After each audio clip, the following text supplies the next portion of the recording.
Welcome, everyone. Another Friday afternoon. Matt Wheeler is joining. And Matt, I'm curious what topic you have been pondering for this week. It was really funny. I've had several, but I had a friend of mine yesterday that he and I were getting, we were talking. So he's a clinician, and I was expressing to him, some of the stuff as a couples therapist specifically, that I wrestle with. And one of them is the idea that if we're going to be in a healthy relationship, we need equality, but it's basically an equal relationship where the partners, neither one feels like, no, that's not the right way to phrase it. Neither one is in a power down or power up role. And you guys, I've talked about this a ton on here. And his push to me was, he goes, hey, and I love this because he has been, I believe he's trained in EFT, emotionally focused couples therapy, which is my favorite modality of the couples ones.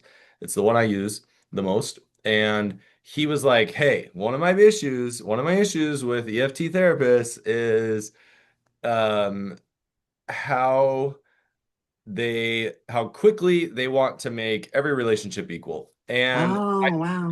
And I sat with that and we started exploring it. And I loved it. I love conversations like this because I love being challenged. I love trying to see perspectives I may not be seeing. And he's like, because when you have a couple who is in uh coming into recovery, right? He's like, that's not an equal relationship. And I now my push to him in that moment was exactly, right? It's not an equal relationship. I said the nervousness I have is in the attempt to create equality. Um, some of the things that can occur in the recovery process. For instance, again, not to try and you guys need to follow the advice of your therapist, but one of the things, for instance, that I've heard is if I have to check in a slip within 24 hours, this is like the first time I felt like I'm in a mother-child role because even when Mm. I've struggled with things with my parents, I didn't feel like I was less than, which I'm like, that's fair. Now let's talk about that, right? Like, let's have a conversation as a couple. And really, when it comes down to it, I try to teach all my clients if you're struggling with substances, if you're struggling with sexual compulsivity, if you're struggling with uh, any behavior you can imagine, right? Like the issue usually isn't, it's not gambling, it's not a sexual issue. The bigger issue that you're actually struggling with is honesty. It's the inability to have integrity. Well, that is actually the biggest component to having equality in a relationship is honesty. So a lot of times what I'm pushing is you might feel like a child, um, and your spouse might be acting as a parent because they're scared, and you were in a power position by holding secrets. But even if you feel like a child, you are equalizing the relationship with honesty. So if you go to your partner and say, hey, I want to try something, I don't want to check in within 24 hours, I want to check in weekly, and I want to let you know if, where I'm at, if I've had any struggles, what I've done with my struggles, I want my accountability partner, which is my sponsor and this other friend of mine, and I'm going to check in within 24 hours there, but I'm going to maintain openness and honesty with you. Now, that is what we refer to as changing the relationship agreement. And there is nothing wrong with that, but you can't do it without having the conversation. That is dishonesty, right? That is creating an unhealthy power dynamic. So it's an interesting place to go because as I'm trying to teach somebody this concept, they very easily can be, well, Matt says I don't have to check in in 24 hours after a slip. And it's like, that is not the conversation I had with you, right? I'm encouraging you, if you want to feel equal in the relationship, to be 100% honest. including having a conversation about what check-ins look like and what the frequency is and how much information is shared. You are allowed, and this is something that I find really interesting. The individual who has been struggling with addiction or compulsivity has just as many needs, just as many wants, just as many preferences in the relationship, and they deserve to get their needs met just as much as the partner who's been injured. Now, might we be taking a little extra focus and care on our injured partner at the moment because this is so fresh and uh, so incredibly painful? Of course, right? Like, let's give care to the person who is currently injured the most, but as we equalize that relationship, we both have just as many needs and wants and preferences, but we have to talk about them. And so, I yeah, have a question for go, you. go. So, like, because you said, like if in that example where, so I would like to check in with you and it's the agreement, but I'm like, you can't change the agreement by yourself, Yeah, like, I said that, right? well, like, I don't think like, it You needs to be can't a change the agreement conversation, but I can without have a having the conversation. conversation. Well, I can have a conversation and not get your agreement and pretend like I agreed to it. So to me, if we're going to change the agreement, we have to come up, like, I would like to try this for a week, a week. Would you Right, be willing to do that?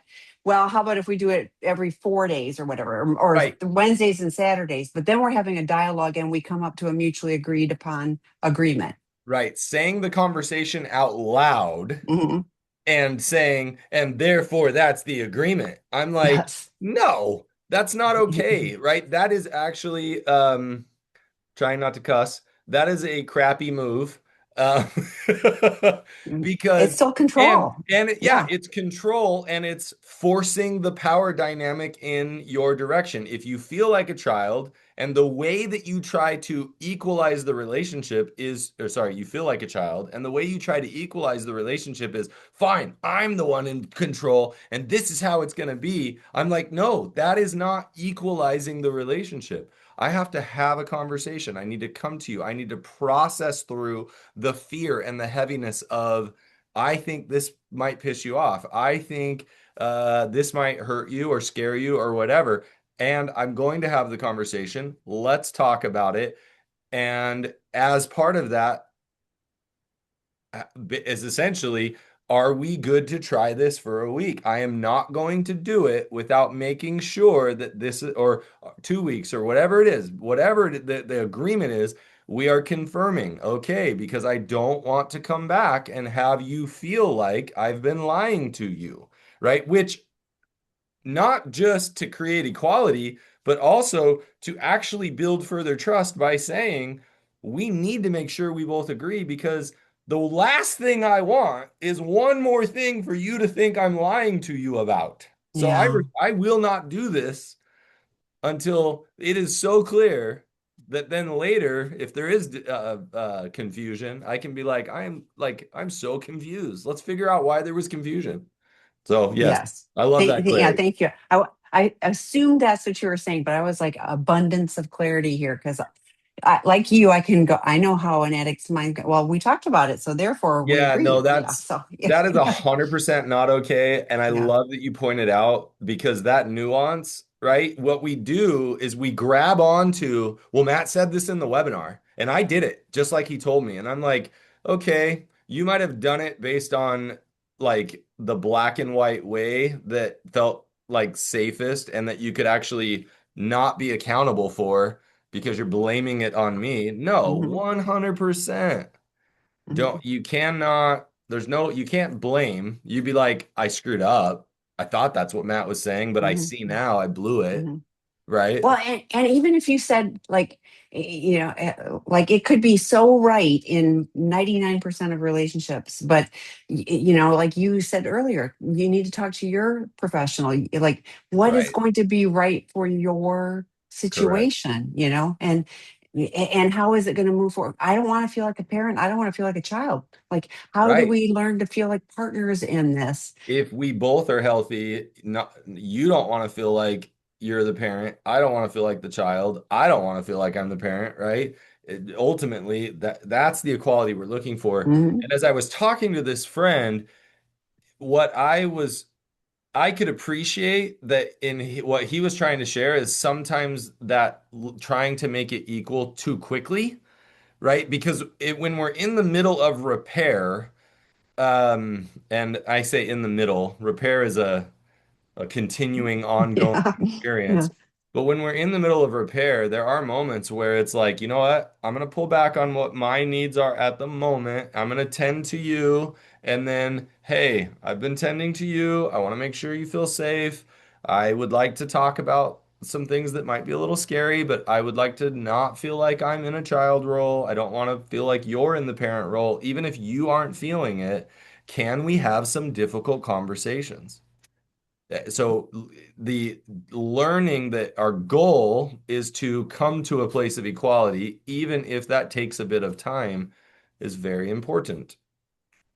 Well, And yeah, and you're talking about having difficult conversations. That's a real relationship. You yes, know, I'm afraid I'm afraid of what his or her reaction is going to be, and I hear it on both sides. Like, and so we just don't talk about it. Or I assume, which is a really bad option too, that like I know what they're going to do. Well, you don't know, right. and I don't get a chance to try doing something. If we're trying to do something different, I don't get a chance to try to do something different if you automatically assume I'm going to whatever. So Yeah, 100%. I part of learning to be an adult in a relationship is being comfortable in the discomfort.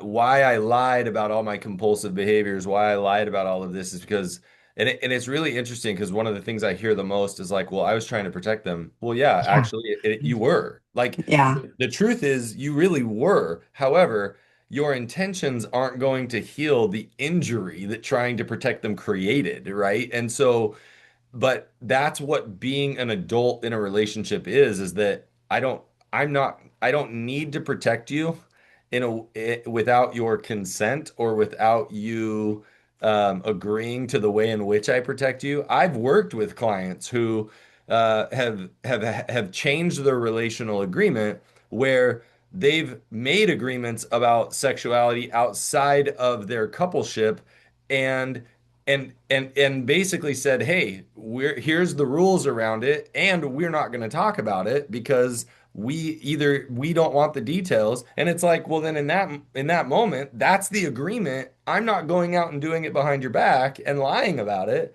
right? Like, and so it's this weird space of you could technically change the agreement together and continue forward with your behaviors. I'm not suggesting that's the right thing or the healthy thing, but if you want to minimize damage in the relationship, you get rid of the dishonesty, and that requires really tough, difficult conversations. And that's what adults learn to do. agreed. And the benefit of that is, what like rather than living in I'm afraid to tell you this because and I know you said and I agree that I didn't want to hurt you, so I'm not going to tell you. And that is a piece of it, but the biggest piece is I don't want to get in trouble. I don't want you to be mad at me. I don't want to deal with the discomfort of your negative emotions if I tell you. So there's the twofold, Right. on that. But we That, miss out on real connection, like that we're terrified of but we crave. well, and I would argue that would be one of the most childish parts of ourselves is that place where I can't have difficult conversations. I can't sit in the discomfort. I can't choose to be an honest human and have an honest conversation that is really uncomfortable. And that is such a big part of growing ourselves up. And rather than going behind somebody's back or being dishonest or changing the agreement without their knowledge, right? Like you don't do that. That's how you harm the other person. And that's why the research, as far as I'm aware, shows it's not the sexually compulsive behavior that causes the damage. It's the lying about it. It's the dishonesty. And so learning to be honest is is difficult. And I remember the years it took me to learn to be honest and even understand the ways I was being dishonest. It took me a long time to realize how much dishonesty showed up, even in my inability to have difficult conversations. or to try and people please and appease and smooth things over. That takes a lot of work, which is why I don't want to, I want to be careful how I say this, but it's why early in recovery, there's this idea of, all right, well, going forward, just start being honest. And it's actually like, hey, let's practice honesty. But the process of learning to be honest can often be much harder than sobriety because it's so complicated. Sobriety, the reason I haven't been sober is often how I've learned to cope and manage with all the emotional dishonesty I've had my entire life. So we're open for questions. We'd Yes, love to. please. Yeah, please type in your questions. I was thinking, that I hear often from betrayed partners who are afraid to discuss something with their betraying partner, for fear of a reaction. And they're legitimate because they often do get a reaction. So Yeah, when you're talking about, it takes time to learn how to be, truthful, lies of omission or commission, and how do we, when you say that, and I think I've shared this before too, it's like, I think one of my bigger ones is, when people say, how are you doing? I'll say, fine. Well, that's a throwaway answer. And for some people, that is an well, okay yeah. thing. There are But times where for some people, I'm not going to be vulnerable because right, they haven't earned or they aren't right, the person who needs to hear it. So there's plenty of times where not being vulnerable with somebody because there isn't the established relationship isn't right. dishonesty. No. But if I'm saying fine to somebody who actually cares Right. and really wants to hear, and I'm like, like it's just interesting to me that I would say, yeah, I'm not in a place to discuss that right now, or something, like got some stuff going on. Like the quick answer is fine, and I Right. find I know for me that is one of those. It's an opportunity. That's all. But I think about how long it takes on this journey, and how brave a partner needs to be able to be willing to share something, to try something different with a betraying partner who wants to shut it all down so fast.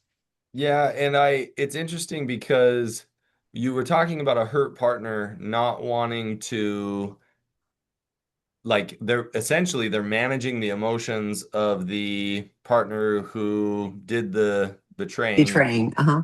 Um, and I've heard it very frequently, like, well, I haven't wanted to talk about it because I don't want to destabilize them and I don't want them to have a slip up. And in reality, you have to understand that that is also them trying to manage, and there's a certain amount of dishonesty there. It is a very difficult and tenuous situation, right? Because, well, but if they slip up, it's not just gonna hurt them, it's gonna hurt me. And so, but again, you're in this web of like of dishonesty. And so what I'm encouraging is so then have the conversation that's underneath that, which is, hey, I've realized sometimes there's certain topics that I'm afraid to bring up because Mm, because I'm worried about a negative reaction. And now if the partner's like, well, what kinds of negative reactions? Well, I'm worried you might get upset at me. I'm worried you might have a slip up, right? Like try to pull it back. I mean, the term I've often used, or I think Sue Johnson uses it as slicing it thinner, right? Like slice it thinner. Then have that conversation about I want to open up and I often don't because I'm nervous about the reaction. And so then it's, oh, well, what reaction are you nervous about? Well, I'm nervous that you're going to get upset. I'm nervous you're going to feel hurt. You've been mad at me or whatever. And then but again, there's honesty in having that conversation that I'm holding back. And you can continue to slice it thinner and get lower and lower, but that is something I've really teach people to practice. and how long, and we do have questions, but now I have a question for you. How long, uh, and I know everything's general, but Right. that's a complete different way of looking at things. How easy is it to learn to change that pattern? I guess that would be, because I love that idea because like you're not talking about this, you're Yeah. getting at how do we, like, it Yeah, the really is more important thing is actually talking about the thing underneath, right? Because exactly. Yeah. that's the bigger, scarier thing. Well, it's weird because when I bring people in and we start to do it, I can get them to actually talk about the underneath thing way faster. But Oh, it's, wow. well, because it feels safer, Yeah. right? Like Yeah. if I come to you and what I want is, hey, I want to change the relational agreement and I want to only check in with you once a week because I want to figure out how to check in so that I don't feel like a child with you, right? That's like the big scary thing that you're gonna maybe be scared and angry and whatever. And so when I say, hey, don't say that. What I usually ask is, why don't you say that? Well, because I'm afraid to bring things up because they're going to tell me that I'm just trying to um not be accountable or I'm just trying to make excuses or whatever, right? And so then Right. I say, okay, well then try saying that, right? Say, hey, I want to share something with you, but I'm really nervous that you're going to respond and tell me that I'm just trying to get out of being accountable. And and if they go, oh gosh, I think I could do that. Sometimes I worry about saying things because I'm worried you're going to tell me I'm not accountable. And they're like, oh, I think I can do that. And I'm like, okay, then start there. Like, don't actually move the conversation to the specific details because that underlying issue, we can start working on that in multiple areas of your relationship, almost guaranteed. And now you can go even lower to where, like, you can slice it so thin that you say, I'm noticing lately how often I withhold things because I get so scared of not being believed, Oh, wow. Yeah. right? And Super vulnerable. super vulnerable, but if in a weird way, Yeah. not enough data to like typically trigger a response from a Right. partner, and which is actually the most important thing. It's Yeah. not about the partner per se, it's about what's going on underneath for me.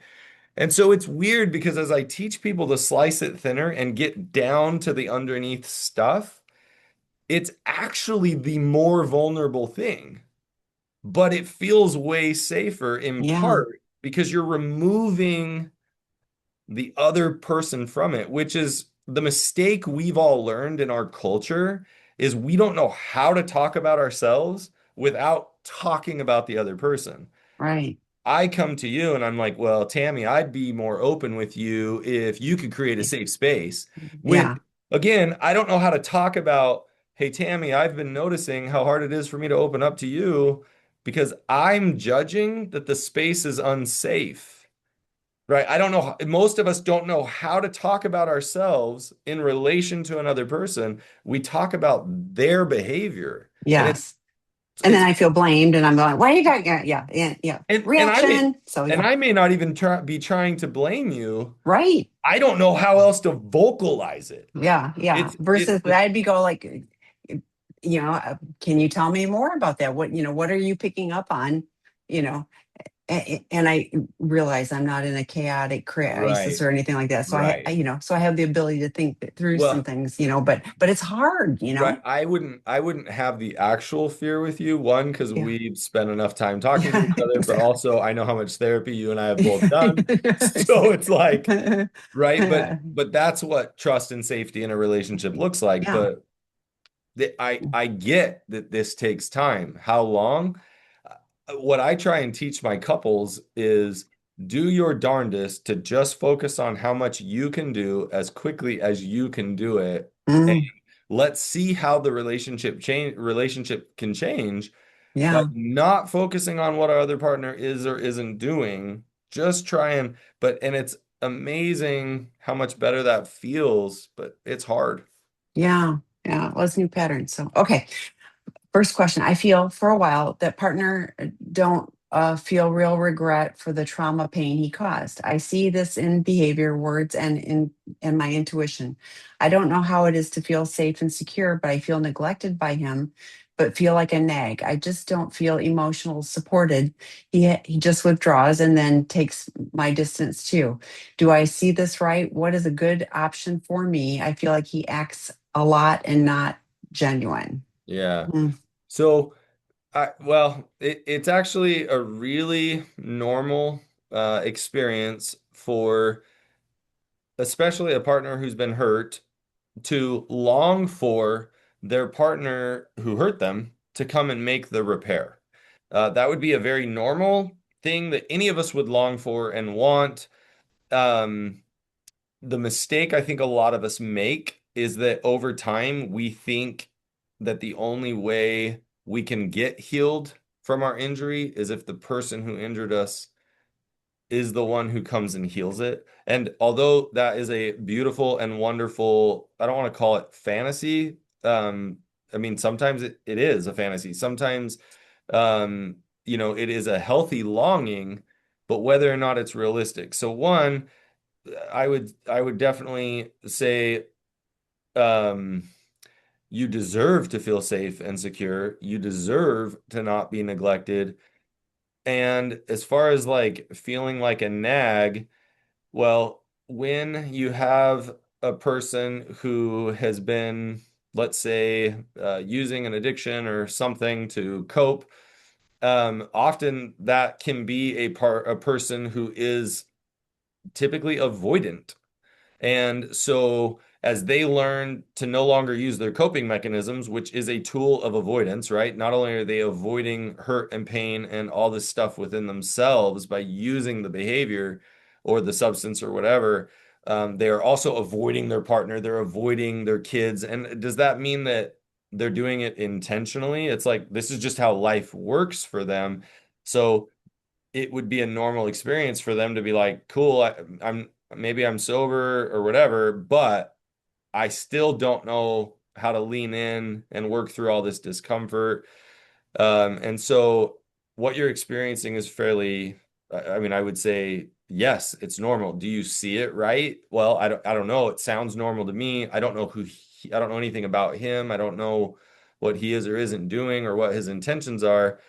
But um, so that's why so often early in recovery, you're being taught learn how to work through discomfort and share it with other people who are healthy. And that's why we're often looking for other people who are also in recovery, who understand the hurt and pain, who can show up for us and give us support while we learn to be more secure and see how long we can have patience for a partner who is or isn't doing their own recovery, right?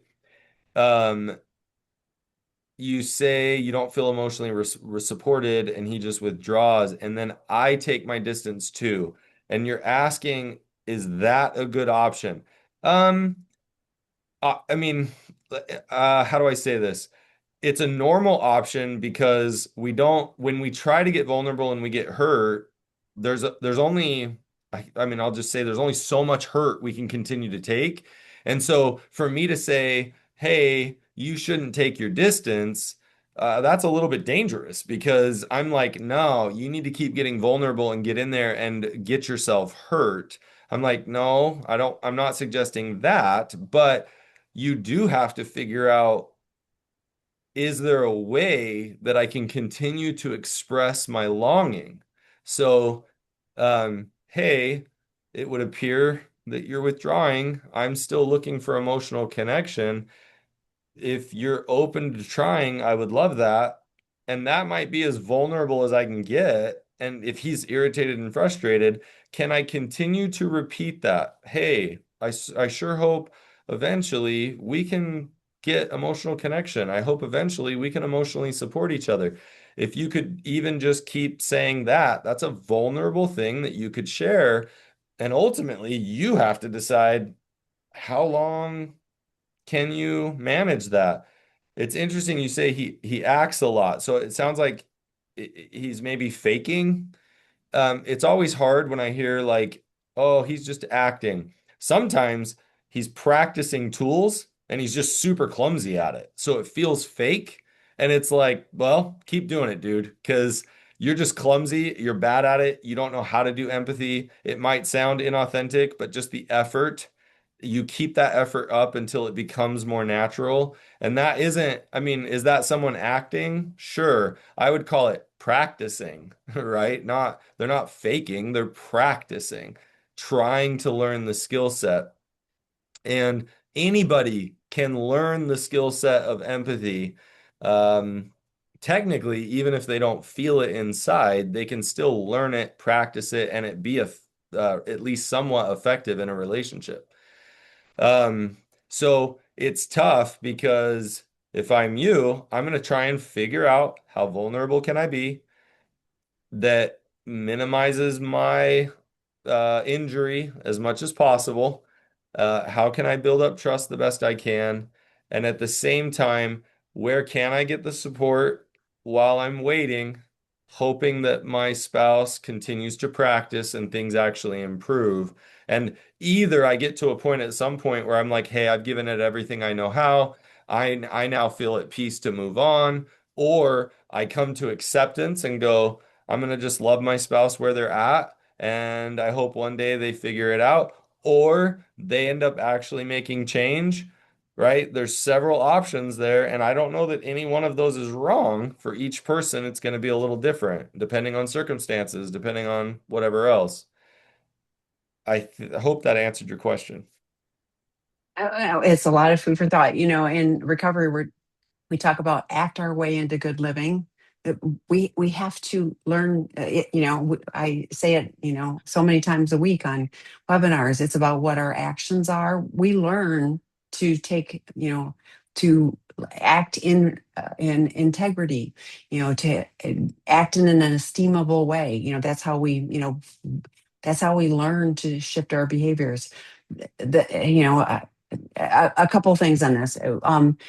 I was thinking, I don't know what recovery work he's doing. If he just stopped the problematic behavior, that's just abstinence. And then he won't learn tools. He won't have support to do things differently. If he's going to 12-step meetings, it's a fabulous place to start practicing empathy because it's a really safe place to do it. The last place that empathy, and and remorse, I there's a little challenge with that because in 12-step we talk about we will not regret the past nor wish to shut the door on it. If you've been around any of these, I'm a huge 12-stepper. We have to. We can't. We can't wallow in what we've done. We have to go, wow, we really did some stuff, and here's where we are, and we're looking to do things differently and act in a different way. Having the ability to take on the totality of what we've done, takes time. Like we talk about real recovery is 2 to 5 years, and I would say it fits in that window. I've been in recovery a long time, and one of my 12-step meetings not too long ago, we were talking about early day stuff, and I think during the acting out, and I had a flashback of one of my not great behaviors, and I had this little cringeworthy moment, Oh, and totally. yeah, and it was just like, and that was part of what I did, and that's what Uh-huh. got me here, and so I completely own, what I do, did, and all of that, but it's still cringeworthy all Oh, these years later, you know, but it's part of the fabric of what I am. So having a whole bunch, I can wallow in regret that I did it, and I don't. I go everything I made amends for the things that I did. I did everything I needed to do so that I can start the day clean and move forward in a different way. Nagging, I'm kind of oh, wondering yeah. how's that working for you? Well, and Go that you ahead. know what, you're right. I didn't dive into that, but I did address it because Yeah. how can you get vulnerable and give seeds of vulnerability Mhm. rather than nagging, right? Because nagging puts me in a position, like, not to say that even if a parent does nagging's not, I don't think nagging's healthy behavior for a parent or anybody, right? Um, and so I would be curious what nagging actually means, right? If Yeah. nagging is, hey, should I keep requesting? Right? And so if I on a regular basis was requesting of my spouse, hey, I'd really love to go on a date this week. That would mean a lot to me, right? And I'm consistently, weekly making that request. That to me isn't a nag. That's me having a voice for what my needs are, right? And so I would be super curious what nagging to this person meant. Yeah. But if it is nagging, right, we're just going to assume that that's unhealthy, whatever Yeah. that looks like. It's not going to get you what what I read into this is you are clearly upset that this person that you love and have been in a relationship that hurt you is not taking full ownership of what he's done. And so Right. what I was reading is like, you don't have real remorse for everything that you have done to me, all Right. like, and and all of that is valid. But the nagging, I'm going like, if you do that and he shuts down, you do that and he shuts down, if you're looking for connection, it's not working. Well, and I love how you said that because when you said that phrase, like if nagging in this situation was you don't have any remorse for anything you've done to me, right? And let's just say because Tammy, that's what you just said. Let's Mhm. say that is what the person is doing is Yeah. nagging. I would And we're say, just making it up. So, yeah. yeah, we're making it up. We don't know. But that would be an example of that's actually unhealthy, like that's unhealthy language and unhealthy behavior now, if I were able to say, hey, I'm still struggling to feel that you have remorse, can you help me understand how and when remorse comes up for you? What does your remorse look like? Because if I tell somebody else, you have no remorse, now they might actually be sitting in crazy amounts of remorse. They might not know how to express it. They might actually tell themselves, okay, I guess I don't have any remorse, even though they have tons of remorse. They don't know how to express it. They don't know how, they might not even actually understand how and if they feel remorse and what that looks like. So then what you're potentially doing is telling the, I'm going to use a word that people might not like, but you might be gaslighting them, right? In a sense of you don't have any remorse and you don't, and it's like, gosh, I thought I did. I thought I showed remorse. I was doing all of this. Isn't that remorse? Like, even if their version of remorse isn't healthy or isn't even what you're needing, all of those things are valid. How do we talk about it instead of telling the other person what they feel or don't feel, right? If we went back to this, if this person were to go to their partner and say, I'm really just struggling, I think, to feel healing, right? I'm struggling to find healing in part because I'm not sure I know how to recognize remorse from you, right? Or, gosh, I don't know if I can feel like I can trust you unless I understand how remorse looks to you, which is interesting because they might be making the assumption that in order for me to trust, you have to feel remorse. So let me make you Hmm. feel as much remorse as possible so that you don't ever do this again. Well, guess what? That may not have anything to do with why they did it in the first place. So forcing them or encouraging them to feel remorse in this case may not actually be what's best for them. So you have to own, I think remorse is about my healing. And I mean, because I guess I hope it makes sense how complicated the healing is for both people as I say this. So if nagging is about you don't feel any remorse, it's like that may or may not be actually true. How do we start getting vulnerable about what the need is underneath for the partner who's hurting?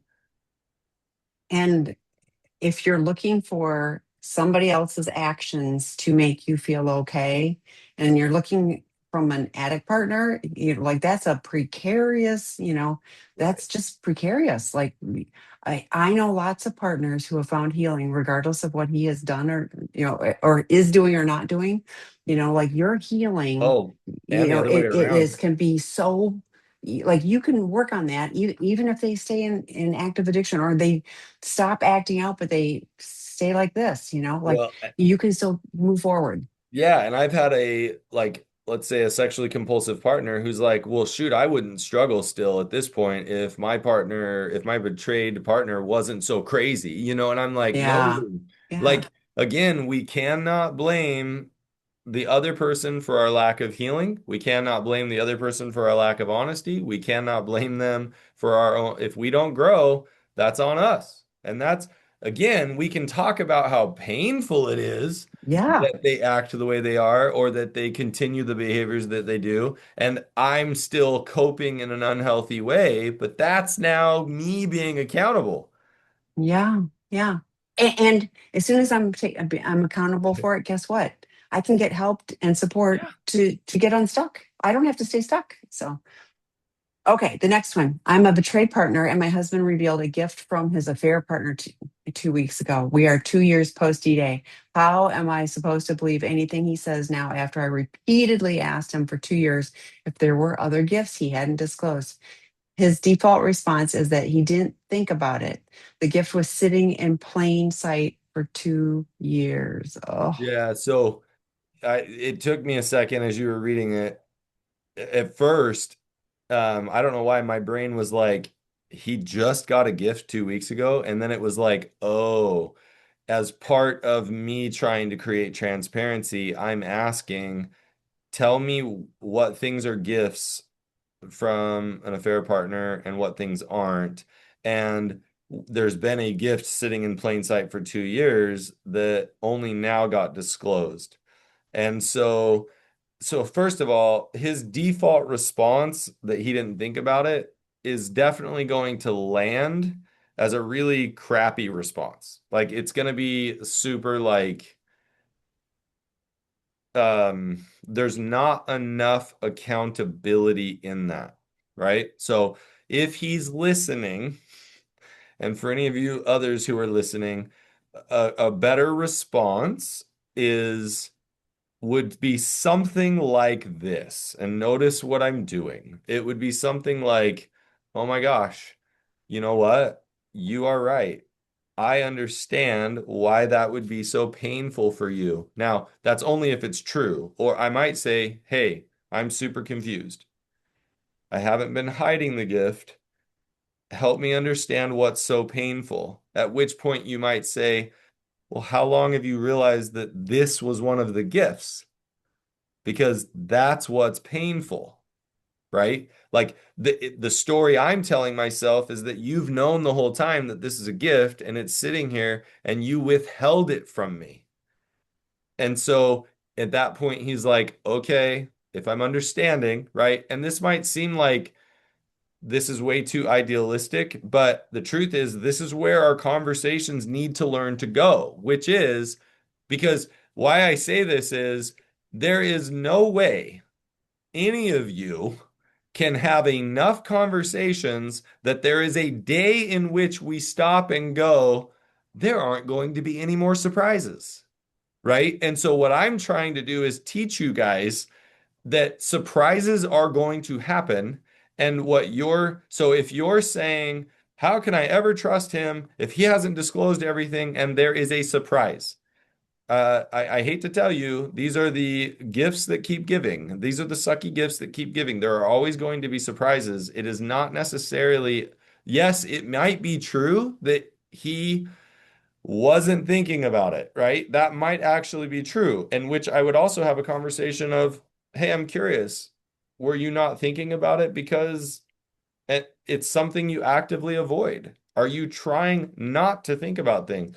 Did you ever notice that that was there and you thought about, oh, shoot, I should probably disclose that, and you chose not to disclose, right? Or did it not dawn on you until 2 weeks ago that this was another gift, right? Because at that point, if it dawned on him and he's like, hey, I need to tell you that's a gift, and you're mad about that, like you have every right to feel hurt and be like, great, we have another surprise, and those hurt, and I'm mad about it. Okay, go ahead. Now, at the same time, that could be an exercise of building trust, meaning I want him to tell you, and I want you to feel the pain, and I want you to be mad, and I want you guys to realize that that exchange is healthy, if that makes any sense. That is trust building. There will always be surprises. Hopefully, they get fewer and fewer. Hopefully, they get less painful and less painful over time, right? Um, But you have every right to be hurt. You have every right to be mad. Now, I would encourage some curiosity for both of you. I would encourage him to start exploring responses that are more validating of, hey, you know what? You have every right to be mad. And I would want him to tell you, you know what? I realized a year ago that this was another gift and I didn't tell you. I would want him to fully own that. It would be him building trust. Now, if it's not true, don't own it, right? Don't make up stuff to try and build trust. That doesn't work.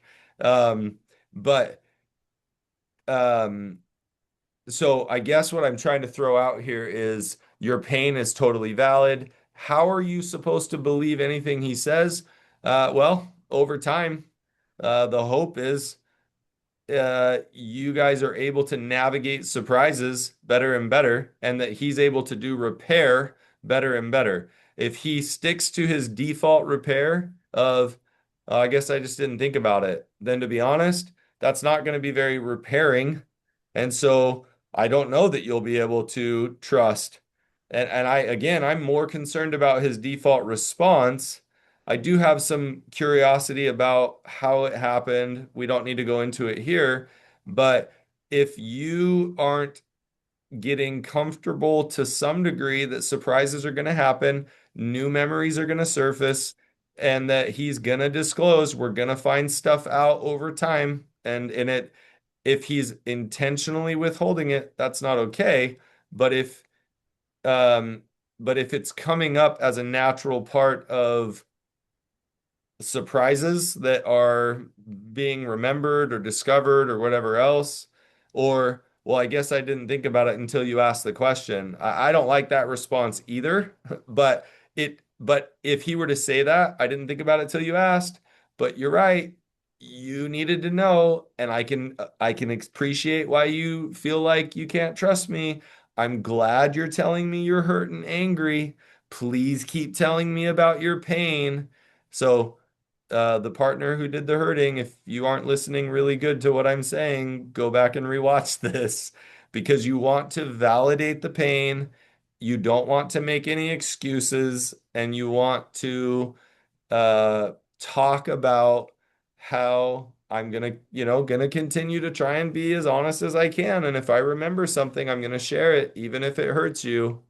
So hopefully that's helpful. Oh, he called me and said, "Oh, by the way, that was a gift." Okay, so part of me says, Called me. right. Well, part of me says, even if he texted it to you, Yeah.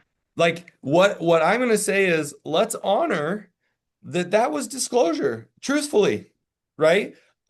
My if I'm you, I'm going to ask, "Hey, I'm really glad you told me. I'm curious how long you have remembered that." And if he's like, honestly, I thought about it 6 months ago. My next question is going to be, what kept you from telling me 6 months ago? How come you're telling me now? Now, again, you notice I'm getting curious because I want to understand the way he's thinking and the way he's doing recovery. So I'm not giving him a pass and telling you that this shouldn't be painful. I'm 100% telling you this is going to be painful. What I'm trying to do is teach both of you the tools that him doing disclosure, I'm going to encourage you to go to him and say, "Hey, as crappy as this was, thank you for telling me. I want to honor that that is new," right? Like, let's honor the healthy behavior, even if it took way longer than it needed to.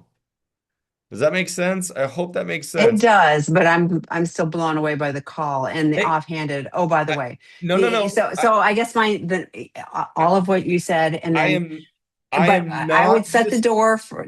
I agree with what you said. It's a calm way to, but I would also go.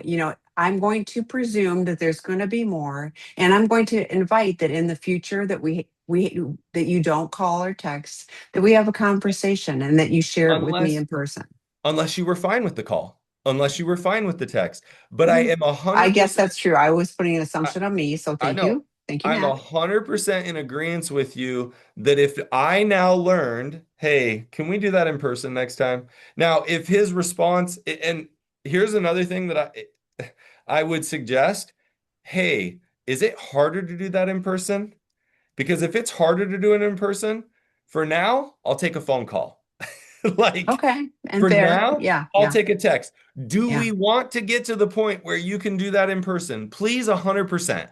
Like, that's where I would like to move to, right? But so 100%, I am not suggesting that this shouldn't have hurt you. 100% it should have hurt you. Of course, it's going to hurt you. Any reminder of old pain is going to hurt you. So I don't want to diminish that in the slightest. And she adds, he could have discarded it and told me later to soften the blow. That in her mind would have softened the blow.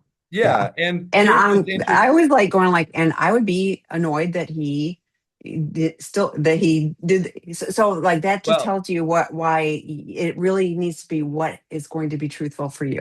and that is the thing that I've get if I get in trouble the most when I try and teach these concepts to people, it's because I will try and leave enough room. So for her to say he could have discarded it and told me later, to be honest, I've had other partners that are like, "Oh no, that right there is deceptive." Yeah. Because, right? And so I'm totally okay with that Yeah. being you saying, "Hey, next Yeah. time, throw it away, tell me later. Hey, by the way, I found something, I remembered it was a gift, I threw it away, and I want to tell you about it." Right? Yeah. If that's your need, 100% teach him that. Agree. Yeah. Now, for somebody else, I totally appreciate it if you're like, do not throw it away. I Mhm. want you to bring it to me and we're going to talk about it, right? Right. And great. That's fine that that's your need. But Mhm. again, we can't assume, and this is why for a partner who does the injury, it's like, well, I did what I thought would be best. No, have a conversation. Exactly. Yeah. Yeah. Yeah. And I 100% respect that that would have felt better to you. So and okay, and I did put the link to watch this. It'll be posted Monday, so you can share that then. Okay, betrayed partner divorcing from my addict partner tried to rebuild for 5 years. He doesn't have the capacity to meet my needs. 20 years of addict behavior and many discoveries. So much gaslighting. I feel like his voice is now mine. What work can be done to heal this? I still have more work to do to trust myself again. Have done a lot, but I still question myself as my first instinct. Is this my new normal now? Yeah. Oh, I love this question. I want to start off and say, like, first of all, I want to honor you that you tried to rebuild it for 5 years. Like, my guess is you did all of that work, and doing that work is actually what gave you the peace to realize, all right, I'm ready to move on.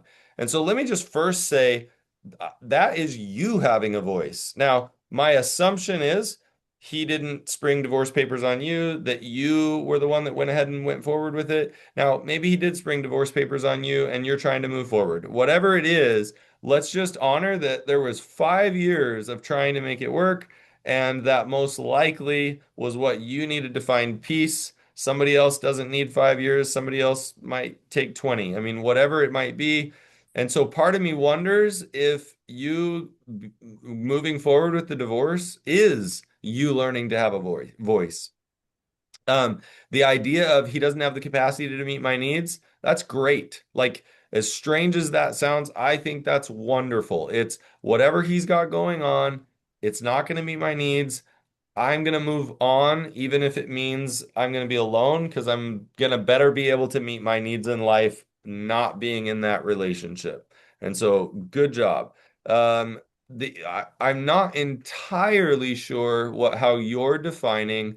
I feel like his voice is now mine.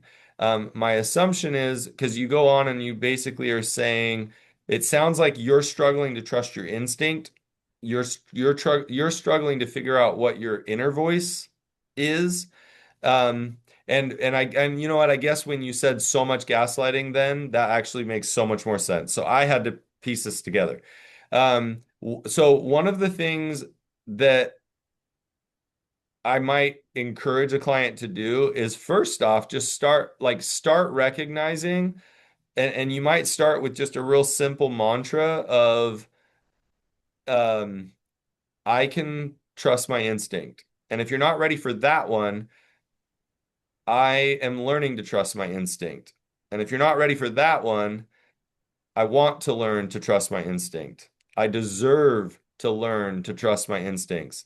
Every human, uh, it's healthy for them to trust their instincts, right? Like, come up with a mantra that can actually apply. And I say a mantra, we use the term affirmations. I know I didn't love affirmations when I first learned them because it felt like I was saying something that wasn't real. And so when I talk about a mantra and I'm backing it up to, every human deserves to learn to trust their instincts. And if I can say that globally, maybe I can start saying it about myself in a little while, right? So I would say that I would start there by practicing that mantra. I would also try to start separating out, like, oh, that's his faulty core belief. That's his belief about me. I don't have to I don't have to hear that. Like, or I can learn not to believe that. Like, as quickly as you can, when you hear his voice, and it's separating it out and going, no, that's his voice, right? Like, almost like, I don't know if this would be helpful, but so there's a book called Overcoming Unwanted and Intrusive Thoughts. I love the book, but this may not technically be an intrusive thought. But what I've learned about intrusive thoughts is that you don't try to fight them. You let them come in and go, oh, there's that thought. Okay, I don't have to listen, I don't have to respond, but there's that thought, almost like, oh, the wind is blowing.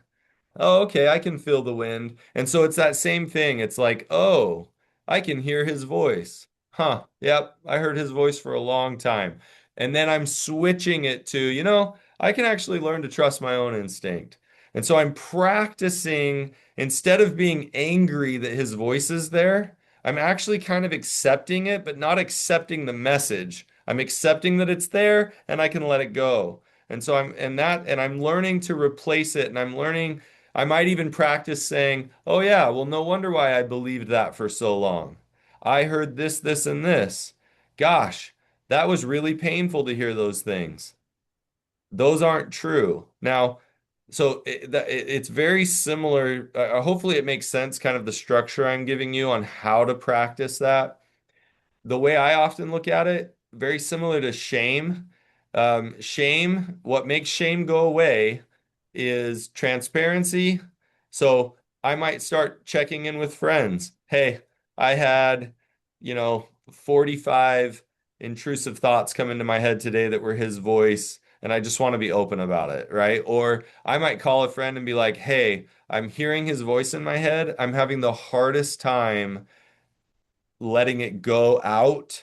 Can you help me deconstruct why this isn't accurate? And so I'm being transparent, I'm being vulnerable, and then I'm practicing self-compassion and I'm getting empathy from others. So those three things, they're kind of four.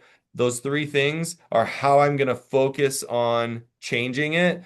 But I'm going to tell you, as weird as this sounds, spend less time fighting it and more time letting it pass, like spend more time learning to let it pass through and replace that in your brain. And you might go, well, isn't that fighting it? Yeah, that's fine. Just don't get angry or beat yourself up when it happens. Be like, nope, that's a normal thing. Of course, I'd get that voice in my head because I heard that for so long. I can learn to replace it, right? So when I say stop fighting it, don't beat yourself up about it. And I actually have that exact experience. There's one message that I know exactly who it comes from, and when I say it to myself, it's usually I'm such an idiot, and I go, I've learned a lot. I know you're not an idiot. That wasn't your best, that wasn't your finest moment, but you're not an idiot. And to shift, like that's not reality. And again, I'm taking ownership of if I've done something, that muffed it up. But it's also like, and I'm a good person. I'm doing the best I can. Whatever. I've got a whole bunch of affirmations, validations that that help. But yeah, I love that you talked about this is this is, I aged myself, but it's a recurring tape. Like you've had Oh, that yeah, tape yeah. in a loop for a Yeah. really, really long time, So she added his version of why we can't be together, or how when I try to do things for me and the kids that I feel is healthy, his voice is in my head, and his anticipated reaction to my choice makes me question if I'm doing Yeah. the right thing or not. And I was going, like, when I read that, I was like, if his voice is questioning whether you should do it or not, you should definitely do it. Like, if he's saying no, that's a bad idea. You go, girl, you do it. So Yeah, and I would slow it down and I know, but say, yeah, that was a not reaction. But necessarily. yeah, yeah, However, I would say my first instinct might be, well, if he doesn't want me to, maybe I should. So let me sit that's with yeah, that. Let me yeah, sit with that. Well, what would happen if I did? Right? yeah, Like, if his voice is telling me I shouldn't, well, is that just because he's being selfish? He's trying to protect himself? Like, well, what's best for me? Well, that's when I often will call a yeah, friend and I'll say yeah, to my friend, like, hey, my instinct is to not do it because I don't want his reaction, but I don't want my instinct to now be to do it just because I want to yeah. counter it. Although I totally get that energy. But she said, when I'm trying to do things that are healthy for me and the kids, like, so she Oh, already has, okay, yeah, okay. that's where Yeah, I was yeah. going with it. It's like, Oh, if no, no. you Then have in done, that case, if this you is already healthy know for it's me and the healthy, kids, but then I it's, get this negative niggle, yeah.